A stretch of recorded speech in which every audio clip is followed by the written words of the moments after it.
Muso.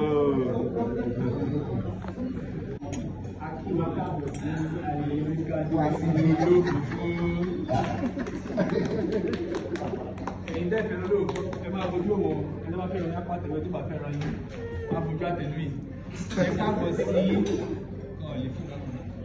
Ẹ káàbọ̀ sí ayẹyẹ oríkádùn olófòfó.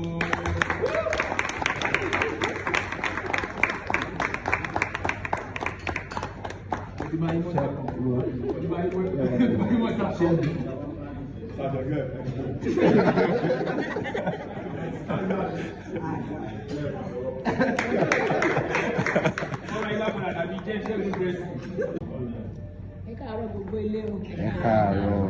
Ẹ ṣe gan-an ni. Ẹ kú ayẹyẹ ọjọ́ yìí. Èmi ìyá olófòfó. Orúkọ mi ni Lékan, alábàáṣiṣẹ́ olófòfó. Orúkọ wọn ni Ọlálẹ́kan Fámílá ìjọba Ọmọláyé. Ó ti dá. Ìjọba. Orúkọ tèmi ni Akọ̀rèdé ọmọ Bákàrè. Ọmọ wọn nítòkù mo máa fi lépo gan lù. Ọ̀gá ló ń lọ sí Èmi jẹ́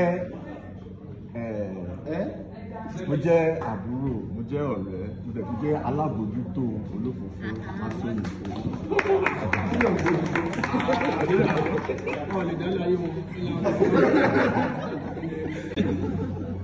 Orúkọ mi ni Sẹ̀rẹ̀.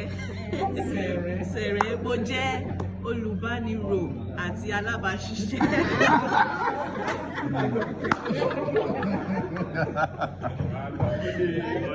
Èmi ni Adéyẹmí, mo jẹ́ alábàáṣiṣẹ́ pẹ̀lú. Tí gbogbo wa mọ̀ sí Ìmàlẹ̀. Tèmi ni Olúwadáre. Mo jẹ́ ọ̀rẹ́ tímọ́tímọ́, ọ̀rẹ́ nítòsùn olófòfó. Àwọn ọlọ́dẹ wa ń jọ owó rí wọ́n sùn. Orúkọ mi ni Tèmítọ́pẹ́, mo jẹ́ ìyàwó olófòfó. Orúkọ mi ni Olúwapòbí. Mo jẹ́ alábàáṣiṣẹ́pọ̀ pẹ̀lú olófòfó. Táwa ni olófòfó. Orúkọ tèmi ni Dámilọ́lá